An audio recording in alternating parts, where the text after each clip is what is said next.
Kia ora, Carolyn Young here, Chief Executive of Retail NZ. Welcome back to this episode of Retail NZ Unplugged.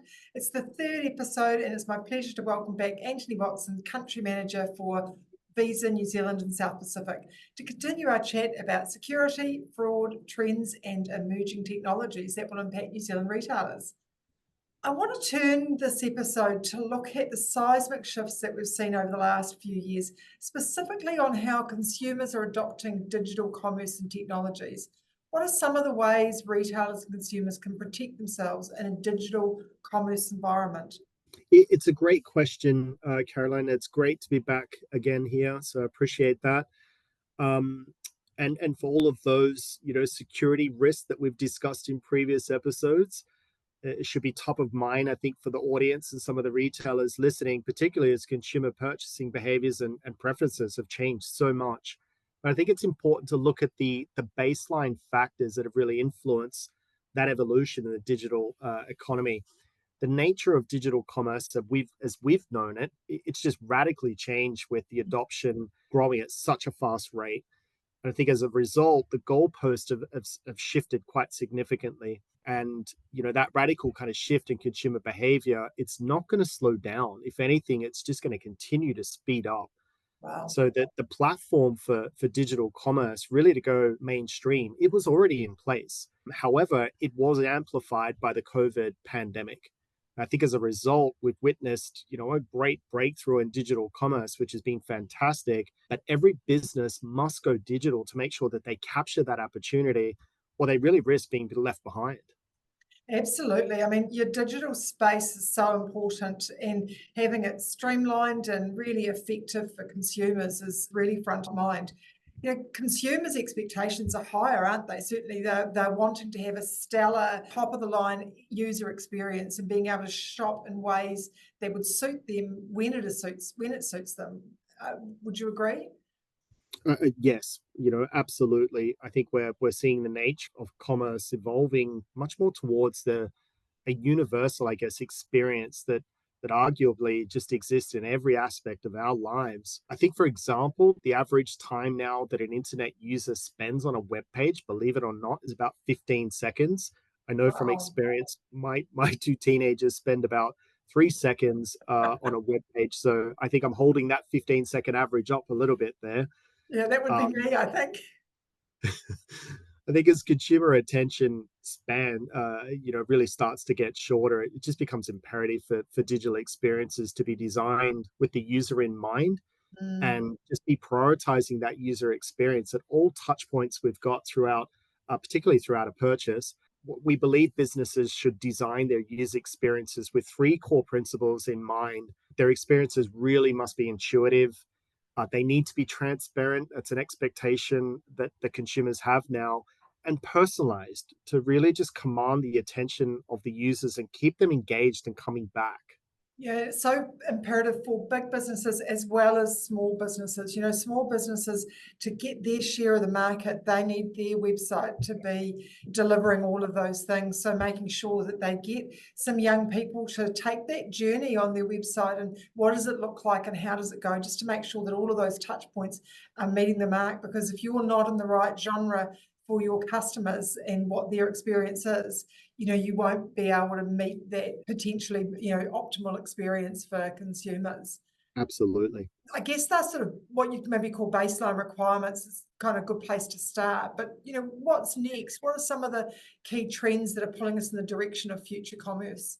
Yeah, I think as more and more retailers see the importance of meeting customer expectations, they're choosing to provide the multi-channel retail type experiences that really embraces digital and goes well beyond that traditional store or website type context. From a customer's perspective, as shoppers spend more and more time online, like a lot of us, new digital buying experiences and new digital only goods are really emerging strongly. Products are starting to exhibit unique digital only type attributes. And I think that's just a testament to how persuasive shoppers' digital lives are really becoming now. If we have a look at the creator economy, I think is a good example of this. The traditional relationship between buyer and seller, it's much more nuanced than it's ever been before. And the creator economy is this extremely fast growing segment of developers and sellers of digital content and artistic assets as a source of income. And it's reimagining the small business economy. I think as the creators build their businesses on social media, for example, they're often monetizing their content through partnerships they have with various brands or merchandise they might be advertising or donations from tips and followers. We've seen more than 50 million creators join that economy, and the social commerce is probably expected to reach around 1.2 trillion by 2025. So it's a That's a large number. massive number. It is. I think what's not unique about that segment of the small business economy is the need for it to stay safely and securely within the network to make sure that the creator economy wouldn't be viable really without a safe and an agile payment set of technology to make sure that they're able to receive payments for the work that they're doing. Visa does have a what we refer to as a Visa Ready Creator Commerce platform. It's been around for a while now. It's nothing new. It was created as a way to help provide tools and technology that's necessary for creators to be able to make and receive these efficient and borderless micropayments that I was trying to mention a minute ago. And that's just via a platform that can be easily process small value and high payment transactions on an individual transaction type level. So I guess in an increasingly digitized world, a seamless user experience is like critical. It's a must. You can't negotiate from that. But it can't come at the expense of security, right? So how do retailers and consumers navigate that kind of push-pull factor in terms of the experience versus security? Yeah, great question. I think the way people pay and get paid now has just changed, so much in the last 5 years, and certainly a lot more than what we've seen in the last 50. And I think as consumers adapt to this new payment experiences, there's an opportunity for businesses to think about how they implement these similarly seamless experiences for their own staff. Mm. And an example that comes to mind here is the products around virtual cards, Visa virtual cards. They're perfect for businesses, honestly, to operate almost identically to the physical card that everyone's quite familiar with, but with the greater security and efficiency and controls that are in place. I think businesses want a simple way to be able to provide a card or a payment mechanism back through to their employees or contractors. So I think a virtual card, while it can have all the control as much as it can be spent or what funds can be spent on, they're really important. I think retailers can also use virtual cards to help streamline some of their invoicing, their processing payments. Purchasing data can be connected to the company's back-end systems, so it gives great insights on data to help with some of their decision making. Mm. Fantastic, Anthony. I guess, let's wrap up this three-part series. It's been amazing chatting with you. Do you have any final comments for our listeners today? Well, firstly, I think I'd like to say a big thank you for providing me with the opportunity to join the Unplugged series, Carolyn. Really appreciate it. A couple of final takeaways. I think we've covered quite a wide spectrum of topics related to fraud and security, which are very much top of mind. And as we've just been discussing on some of those emerging technologies that we see globally within the payments industry, it really is a powerful reminder that security needs to keep pace with innovation.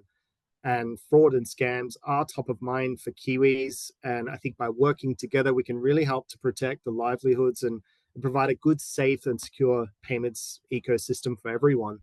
So if the listeners would like more information on this, please visit our website, visa.co.nz. And that should give you a lot more information and tips and tricks on there that we've been talking about. Otherwise, appreciate everyone's time and thank you for listening in.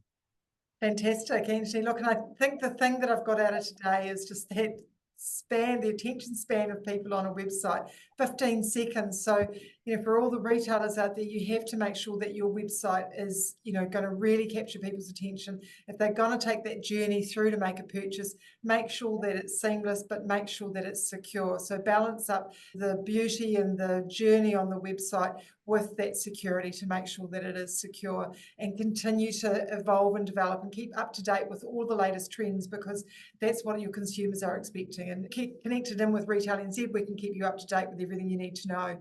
But Yeah, thank you so much, Anthony, for joining us. It's been such a pleasure to chat with you over this series of 3 and hear how Visa is supporting retailers and consumers throughout New Zealand. As Anthony said, go to visa.co.nz for more information and be sure to listen out for our other episodes in the series. Thanks to Visa, who are one of Retail NZ's key partners, whose support enables us to keep us up to date with everything retail so that we can share it with you. I hope you enjoyed this episode. Thanks for taking a few minutes out of your day to join us. And finally, don't forget to subscribe to Retail Unplugged on your preferred channel so you can keep up to date with all the current industry knowledge. Until next time, ka kite anō, bye for now. Kia ora.